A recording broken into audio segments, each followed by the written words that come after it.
Bapak Ibu, sebelum kita mendengarkan firman Tuhan, mari kita berdoa. Bapa di sorga, kami mengucap syukur karena Tuhan baik dalam hidup kami, sehingga kami boleh bersekutu, berkumpul, bersukacita, merayakan hari yang bahagia ini. Sebentar ketika firman-Mu disampaikan, kiranya Tuhan yang akan berbicara, Tuhan yang akan menguatkan setiap kami, sehingga firman-Mu tidak berlalu dengan sia-sia. Diberkati hamba-Mu, diberkati umat-umat-Mu, kami siap mendengarkan firman-Mu dalam nama Tuhan Yesus Kristus. Haleluya, amin. Mula pertama tentu saya sapa selamat sore dan shalom. Puji Tuhan. Bapak Ibu, saya bersyukur kepada Tuhan dan senang sekali, tersanjung karena saya bisa diizinkan Tuhan melayani Bapak Ibu di hari yang bahagia ini. Ya, wong Pentakosta, pendeta Pentakosta bisa khotbah di GKJ itu kalau enggak keren GKJ-nya enggak mungkin. Iya.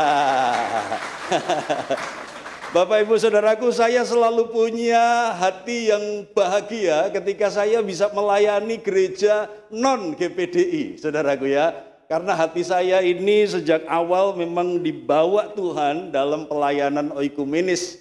Dan saya bertobat dimuridkan juga bukan di gereja tetapi di perkantas, Saudaraku ya. Jadi saya sudah terbiasa dengan warna oikumene dan saya sangat bersuka cita.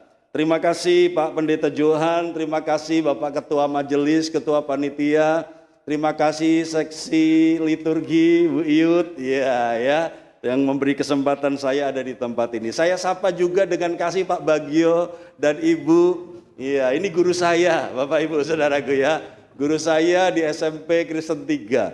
Dan sedikit kesaksian, baptisan saya itu di GKJ Magelang, Saudaraku ya. Baptisan saya di GKJ Bayeman. Dan TK saya juga di belakang gereja itu, Saudaraku ya. Iya.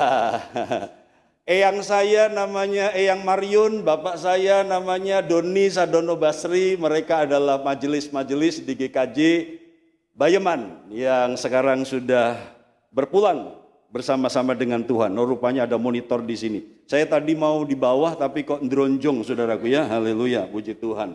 Oke. Saya akan mulai dengan 3 pantun, Saudaraku. Sebelumnya coba salam kiri kanan, katakan tetap semangat, ojo nganti semangit. Bilang begitu, Saudaraku. Bilang. Haleluya. Iya.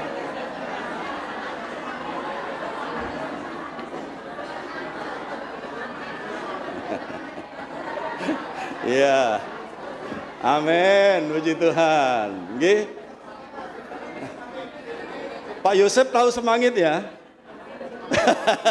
Nanti diterangkan sama Pak Yosef ya, semangit itu apa. Sebab tempe nek wis 59 tahun niku. Iya, tapi jemaat GKJ Mertoyudan bukan tempe, tetapi mentalnya ditempa. Haleluya ya.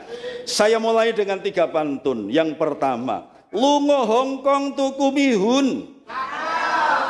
Mampir Taiwan tuku wedangi. Aduh, bukan cakep. Poro kadang selamat ulang tahun. GKJ Mertoyudan pancen oye. Pantun kedua, ya. Ada kopi, ada roti. Ada Edi, ada Denny. Tambah tua, tambah bervisi. GKJ Mertoyudan semakin happy. Yang ketiga, ono wajik, ono jadah. Khotbah seah. Haleluya. Iya. Ya, kalau pantun terus nggak khotbah. Jadi Bapak Ibu Saudaraku bertumbuh dalam iman dan persekutuan. Kita akan baca ayatnya dalam Lukas 17 dan ayat-ayat setelah itu. Bapak Ibu bisa lihat ke depan. Saya sudah cantumkan. Lukas 17 ayat 5 mulai. Lalu kata rasul-rasul itu kepada Tuhan, tambahkanlah iman kami. Jawab Tuhan, Kalau sekiranya kamu mempunyai iman sebesar biji sesawi saja, kamu dapat berkata kepada pohon ara ini, terbantunlah engkau dan tertanamlah di dalam laut, dan ia akan taat kepadamu. Siapa di antara kamu yang mempunyai seorang hamba yang membajak atau menggembalakan ternak baginya, akan berkata kepada hamba itu setelah ia pulang dari ladang, mari segera makan. Lanjut berikutnya. Nah, di pembacaan berikutnya, bukankah sebaliknya ia akan berkata kepada hamba itu, sediakanlah makananku, ikatlah pinggangmu dan layanilah aku sampai selesai aku makan dan minum, dan sesudah itu engkau boleh makan dan minum. Adakah ia berterima kasih kepada hamba itu karena hamba itu telah melakukan apa yang ditugaskan kepadanya? Demikian jugalah kamu. Apabila kamu telah melakukan segala sesuatu yang ditugaskan kepadamu, hendaklah kamu berkata, kami adalah hamba-hamba yang tidak berguna, kami hanya melakukan apa yang kami harus lakukan. Bapak Ibu Saudaraku, dalam pembacaan kita, ketika Lukas mencatat dialog antara Yesus dan murid-muridnya soal iman, mereka berkata, tambahkanlah iman kami. Tiba-tiba Yesus mengalihkan pembicaraan kepada topik pelayanan. Seorang hamba yang melayani tuannya. Dan ayat yang diberikan oleh panitia kepada saya ini cukup sulit dihubungkan sebenarnya dengan tema kita. Bertumbuh dalam iman dan dalam persekutuan. Tetapi kita akan belajar, saudaraku, apa yang Tuhan mau sampaikan di dalam kebenaran ini. 3 poin, saudaraku. Yang pertama, next. Lukas 15 ayat 7 berkata, lalu kata rasul-rasul itu kepada Tuhan, tambahkanlah iman kami. Jadi rupanya poin yang pertama kita belajar sore hari ini adalah iman itu bisa kurang. Iman itu perlu ditambah. Coba bilang sama sebelah supaya tidak serius dan ngantuk. Iman kita perlu ditambah. Bilang begitu saudaraku. Haleluya. Ya. Jadi rupanya iman itu bisa kurang. Iman itu perlu dijoki. Iman itu perlu ditambahkan, saudaraku.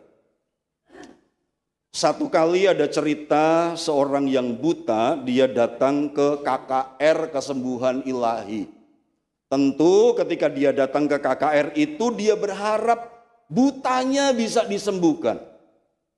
Lalu tibalah ketika pengkhotbah itu mengundang orang-orang yang sakit maju ke depan. Si buta dia maju ke atas podium, ke atas mimbar. Dan kemudian pengkhotbah bertanya, Bapak sakit apa? Saya sakit buta. Oh, kalau Bapak buta berarti Bapak tidak bisa melihat. Sebagian atau total? Total. Lalu kalau Bapak tidak bisa melihat, bagaimana Bapak bisa sampai ke tempat KKR ini? Lalu si buta ini berkata, saya berjalan dengan iman. Waduh saudaraku, imannya besar sekali. Pengkhotbah, pembicara KKR kalau mendengar orang datang berjalan dengan iman itu pasti pembicaranya juga tambah menyala imannya. Jadi pembicara ini berkata, kalau Bapak sudah punya iman untuk datang di tempat ini, engkau sudah berjalan dengan iman, maka sekarang pulang, iman yang akan menyembuhkan engkau. Bapak itu turun dari panggung. Di tengah perjalanan dia ngomel, saudaraku. KKR wopo, orang genah. Anaknya tanya, Bapak niku kenging nopo toko duga kemawon. Aku kira ya toko KKR mengharapkan didongake to. Lah kok pembicara malah orang dongake, ngongkon bali karo iman. Aku ora marem ora didongake karo pembicara. Aku rong mari. Lalu tiba-tiba dia goblok anaknya. Man. Kowe iki ya ora ngomong nek kowe iso nyembuhke bapak. Ternyata anaknya namanya Iman, Bapak Ibu. Haleluya. Jadi ketika Pak Pendeta tanya bagaimana Bapak yang buta bisa sampai ke tempat ini, dia jawab, saya berjalan dengan iman. Maksudnya dituntun anake sing jenenge Iman. Ngoten lho Bapak Ibu, haleluya ya. Pak Pendeta salah ngerti, dipikir berjalan karena imannya besar. Jadi dia marah, dia gablok anaknya, man. Kowe orang ngomong nek kowe iso nyembuhi bapak. Haleluya. Jadi kalau kita mau punya iman, namakanlah anak kita.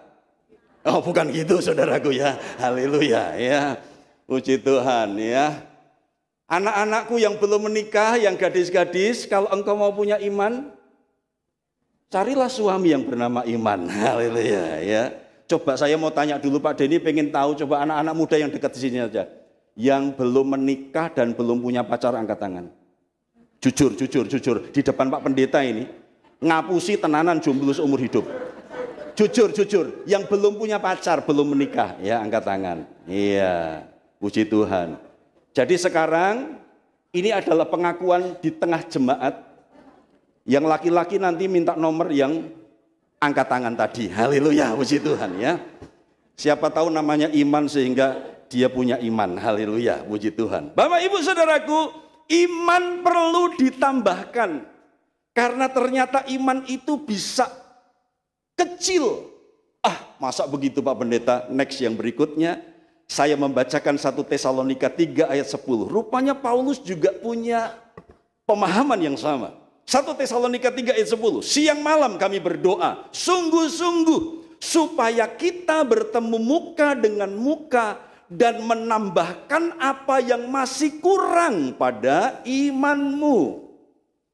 Paulus dia berkata kepada jemaat Tesalonika supaya satu kali dia bisa bertatap muka. Karena Paulus merasa perlu menambahkan apa yang masih kurang pada iman jemaat Tesalonika.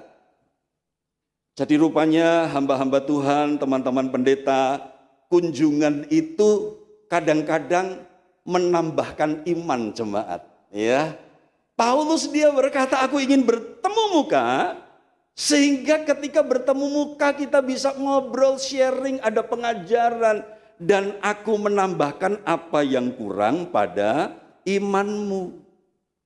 Lanjut yang berikutnya, saya ingin memberikan contoh, 3 contoh orang yang kurang iman atau imannya kecil, yang masih bisa membaca di depan. Mari kita baca sama-sama ayat Matius 6 ayat 30 dan 31. Saya potong supaya tidak terlalu panjang ya. Kita baca sama-sama 2, 3. Allah mendandani rumput di ladang. Tidakkah ia akan terlebih lagi mendandani kamu, hai orang yang kurang percaya? Sebab itu janganlah kamu khawatir. Rupanya tanda orang kurang percaya itu khawatir, Bapak Ibu. Dalam Alkitab bahasa Inggris kurang percaya itu dipakai kata little faith. Jadi imannya kecil. Tuhan menegur, kenapa kamu khawatir? Hai orang-orang yang imannya kecil. Jadi tanda pertama kurang iman apa Bapak Ibu? Khawatir. Ada seorang bapak, dia selalu pusing di waktu-waktu tertentu. Sehingga dia coba googling, dia sudah coba berobat ke dokter kemana-mana nggak sembuh. Akhirnya paling gampang tanya ChatGPT, tanya Google. Penyebab pertama pusing, rupanya Google menjawab tanggal tua. Haleluya, puji Tuhan ya. Jadi Bapak Ibu Saudaraku, kalau tanggal tua mulai uring-uringan, tanggal tua mulai ngomel, mulai bimoli, bibir monyong 5 cm, saudaraku, itu artinya imannya perlu ditambah. Coba senggol dong sebelahnya. Tutun jenengan toh, tanya saudaraku, disenggol, ya disenggol. Tutun jenenganku ya, haleluya, puji Tuhan. Ternyata dalam bagian ini Tuhan menegur orang yang khawatir akan makanan, minuman, pakaian. Dan untuk Tuhan orang yang ngomel khawatir karena tidak percaya akan apa yang dimakan, minum, pakai, itu adalah orang yang kurang percaya atau kecil imannya. Itu tanda pertama. Tanda kedua, mari kita baca sama-sama Matius 8 ayat 26. 2, 3. Ia berkata kepada mereka, "Mengapa kamu takut? Kamu yang kurang percaya." Lalu bangunlah Yesus menghardi angin dan danau itu, maka danau itu menjadi teduh sekali. Tanda yang kedua, kurang percaya atau iman kecil adalah apa, Bapak Ibu? Dalam ayat itu, takut. Jadi kalau kita jadi orang percaya yang takut akan hari depan, takut akan segala sesuatu, ternyata iman kita kecil. Karena percaya itu sebenarnya juga arti katanya berani. Berani menghadapi situasi. Jadi kalau di sini ada bapak-bapak yang kalau pipis malam minta diantar istrinya, imannya kecil. Haleluya. Kok ternyata ada yang tertawa ya Pak Johan? Biasanya tertawa itu tanda pengakuan dosa. Haleluya ya. Ada Bapak Ibu preman gede gagah tatoan. Tapi nek pipis bengi nggugah bojone, saudaraku ya. Orang yang kalau lewat pohon beringin masih berkata, "Nuwun sewu Mbah." Nah, itu imannya kecil, saudaraku ya. Orang yang takut itu imannya kecil. Untung si mbahnya nggak jawab, "Monggo." Nah, gitu saudara. Kalau mbahnya jawab tambah takut lagi. Jangan takut apapun. Sebab Tuhan Yesus datang mengusir dan memberikan kita kepercayaan dan keberanian. Yang setuju katakan amin Bapak Ibu. Tanda yang ketiga orang yang kecil imannya. Nah, next. Matius 14 ayat 31. Baca sama-sama 2, 3. Segera Yesus mengulurkan tangannya, memegang dia dan berkata, "Hai orang yang kurang percaya, mengapa engkau bimbang?" Jadi tanda yang ketiga orang yang kecil imannya itu bimbang. Jadi kalau ada ibu-ibu yang selalu tanya sama bapak-bapak suaminya, "Mas, sakjane kowe tresno karo aku apa ora to?" Nah, gitu saudaraku ya. Kalau di konten-konten selalu itu pertanyaan klasik saudaraku ya. Jadi ibu-ibu kadang-kadang kurang percaya kalau suaminya itu benci, benar-benar cinta. Gitu saudaraku ya. Jadi jangan bimbang. Senggol sebelah kiri kanan katakan, "Ojo bimbang." Bila. Iya. Puji Tuhan. Mas jarene kowe mbiyen gek janji pernikahan arep ngejak melaku-melaku. Tapi setelah kita menikah kita nggak pernah healing, nggak pernah jalan-jalan. Suaminya pinter. Pepatah berkata, jodoh tidak kemana. Haleluya, puji Tuhan ya. Niku ngeles Bapak Ibu. Jangan bimbang. Next, artinya kesimpulan yang pertama, tanda kurang iman, tanda iman kecil, tanda iman perlu ditambah itu adalah khawatir, takut, dan bimbang. Kita maju ke poin yang kedua. Next yang berikutnya. Ya. Yang kedua, kemudian setelah bicara soal iman, Tuhan mengalihkan pembicaraan tentang tuan dan hamba. Bagaimana hamba itu melayani tuannya dengan baik. Artinya kesimpulannya adalah bukti iman yang bertambah adalah kerendahan hati. Bukti iman yang bertambah adalah sikap hamba yang mau melayani. Katakan sama-sama, iman bertambah, pelayanan bertambah. 1, 2, 3, katakan. Iman bertambah, pelayanan bertambah. Iya, jadi mulai dari keluarga. Istri harus belajar mengasihi, melayani suami. Istri-istri katakan amin. Suami-suami pun sama, harus belajar melayani istri. Suami-suami katakan amin. Yang belum nikah katakan moga-moga. Haleluya, puji Tuhan ya. Jadi Bapak Ibu kalau perhatikan tadi saya dan istri saya masuk, bojoku tak gandeng saudaraku. Itu bukan pencitraan saudaraku. Iya. Wedine ilang, ndak begitu saudaraku ya. Itu bukan pencitraan, tapi itulah komitmen kami. Kemana-mana itu gandengan. Kemesraan ini janganlah cepat berlalu. Haleluya ya. Bagaimana kita mau bersekutu dengan orang yang lain kalau dengan pasangan kita sendiri di rumah kita tidak bisa bersekutu.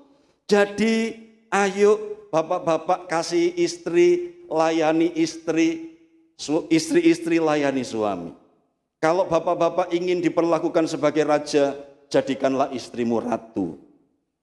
Istri-istri katakan asik. Iya kan? Kadang-kadang kita ini ingin diperlakukan sebagai raja. Tapi kita tidak memperlakukan istri kita sebagai ratu. Jadi kalau bapak-bapak ingin dirajakan, tuh kok kayak wedak, haleluya, gitu saudaraku ya. Diratukan, diservis, haleluya. Kalau dandan mau kebaktian agak lama sedikit ya maklum, karena itulah wanita. Bar dikuas, dicet, dicoret-coret, haleluya. Lo ada di Kalinegoro itu saudara-saudara, ibu-ibu itu tukang telatan. Bukan jadi teladan tapi jadi telatan. Haleluya. Tidak ada di sini, saudaraku, tidak ada di sini, ya. Di sini semuanya teladan, tidak ada telatan. Tidak ada di sini, ya. Tidak ada bedanya. Haleluya, puji Tuhan. Bu piye to ya dandan iku kok suwi tenan. Kosek sedilok meneh Pak, gek dadi siji. Haleluya, puji Tuhan. Ya kalau bapak-bapak baik, mbok tawarkan bantuan, sijine tak gawe kepo. Ah gitu saudaraku, ya, saling melayani. Bapak-bapak kadang-kadang tidak sabar saudaraku, ya. Bu, alis ki dudu cita-cita. Maksudnya pripun Mas? Ora usah dhuwur-dhuwur. Haleluya, puji Tuhan. Coba bilang kalau sebelahmu wanita, alis bukan cita-cita, tidak usah tinggi-tinggi. Bilang saudaraku, haleluya, puji Tuhan. Sing dhuwur niku cita-cita mawon. Lanjut yang berikutnya, next. Ada contoh yaitu Stefanus, seorang yang penuh iman.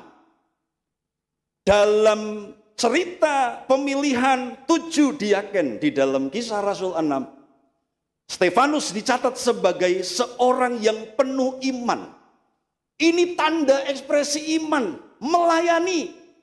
Dan akhirnya kita tahu ceritanya Stefanus melayani dengan total, mati dirajam, mempertahankan kebenaran. Jadi Bapak Ibu, saudaraku, tanda bahwa iman kita itu bertambah, tanda bahwa iman kita itu bertumbuh, kita harus melayani lebih sungguh-sungguh lagi. Sehingga GKJ Mertoyudan tambah OY tadi saudaraku. Yang setuju katakan amin saudaraku. Lanjut, next. Di dunia makin tinggi ilmu, makin memerintah. Tapi di gereja makin tinggi iman harus makin melayani. Semakin merendahkan hati melayani satu dengan yang lain. Setuju Bapak Ibu? Puji Tuhan ya. Layanilah dengan kasih. Kami di Kalinegoro itu mentraining penerima jemaat. Kami tidak mengistilahkan penerima tamu. Karena jemaat bukan tamu. Jemaat itu saudara. Jadi penerima jemaat dilatih saudaraku. Sebab seorang penerima jemaat ketika melayani itu harus berbeda dengan among tamu ketika ada mantenan. Beda. Among tamu itu bisa ada bisa tidak kalau buat saya pribadi. Sebab saya datang ke kondangan itu nggak perlu sambutan juga nggak apa-apa. Sebab saya tujuannya makan. Haleluya, puji Tuhan ya. Jadi saudaraku, penerima tamu di mantenan itu hanya kadang-kadang formalitas. Ada atau tidak ada enggak pengaruh. Karena tujuannya orang mau menikmati hidangan, itu saudaraku ya. Nah, penerima jemaat harus berbeda. Bagaimana kita menyambut jemaat, melayani dengan tulus. Ada jemaat pindahan saudaraku di Kalinegoro.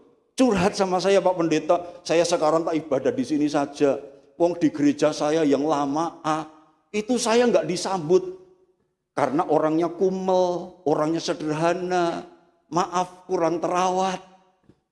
Nah kami latih penerima jemaat.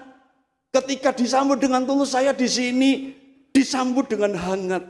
Lalu dia memberikan analogi begini, di gereja saya yang lama, yang disambut itu hanya Yunisara. Haleluya. Yang disambut Raffi Ahmad katanya gitu saudaraku ya. Tapi seperti saya ini dia memberikan analogi, dia seorang yang kumal, seorang yang sederhana, tidak ada yang memperhatikan, yang disambut cuma yang wangi, yang ganteng, yang kaya, yang baik yang disambut. Ayo penerima jemaat layani Tuhan dengan lebih sungguh-sungguh lagi. Senyumnya yang ramah. Haleluya ya.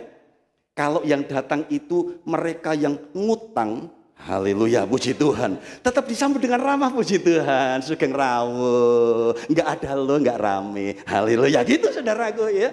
Jangan yang ngutangi disambut baik-baik, yang utang belum bayar dicuekin. Haleluya. Ketika kita mau bertumbuh dalam iman dan persekutuan, itu harus dirubah. Yang setuju katakan amin. Petugas kolektan itu nggak dilatih Bapak Ibu kalau di Kalinegoro. Dulu kami menjalankan persembahan kolekta dilatih. Iya, harus dilatih. Kenapa? Karena kalau nggak dilatih, satu kali ada pembawa kolekta itu yang berdiri terlalu lama di depan seseorang. Lagu wis ping telu, saudaraku tetap ning kono. Haleluya, puji Tuhan. Lah kuwi pembawa persembahan atau penodong, saudaraku, iya kan? Jadi harus dilatih. Pembawa kolekta jangan berdiri terlalu lama di depan seseorang. Nek ketok wis kelisian goleki bojone lungguh ning ndi, berarti orang nggawa dompet. Nah gitu ya. Dilewati saja. Haleluya, begitu. Oh, ketika diinterogasi, "Bapak kenapa berdiri terlalu lama di depan? Bapak kerjanya apa sih?" "Oh, jebulane debt collector." Oh, saudaraku ya, haleluya. Pantes saudaraku ya. Pantes biasa nagih hutang, saudaraku. Iya. Apalagi menjalankan persembahan dengan kekerasan. Nganggo garane, ayo kayak ising akeh. Nah niku dosa banget saudaraku ya, haleluya. Bapak Ibu, bukti iman bertambah itu pelayanan. Katakan sama-sama, melayani lebih sungguh. Yang terakhir, poin yang ketiga. Dan sekarang kita ketemu jembatannya. Bahwa saling melayani adalah dasar dari persekutuan. Ya ucapkan sama-sama poin nomor 3. 1, 2, 3. Saling melayani adalah dasar dari persekutuan. Saya baca Filipi 2 ayat 1 dan 3. Jadi karena dalam Kristus ada nasihat, ada penghiburan kasih, ada persekutuan roh, ada kasih mesra dan belas kasihan, dengan tidak mencari kepentingan sendiri atau puji-pujian yang sia-sia. Sebaliknya hendaklah dengan rendah hati yang seorang menganggap yang lain lebih utama daripada dirinya sendiri. Mau bertumbuh dalam iman dan persekutuan Bapak Ibu? Amin ya. Lagu tadi indah sekali. Bergandengan tangan apa? Dalam satu kasih. Bergandengan tangan dalam satu iman. Saling mengasihi di antara kami, keluarga kerajaan Allah.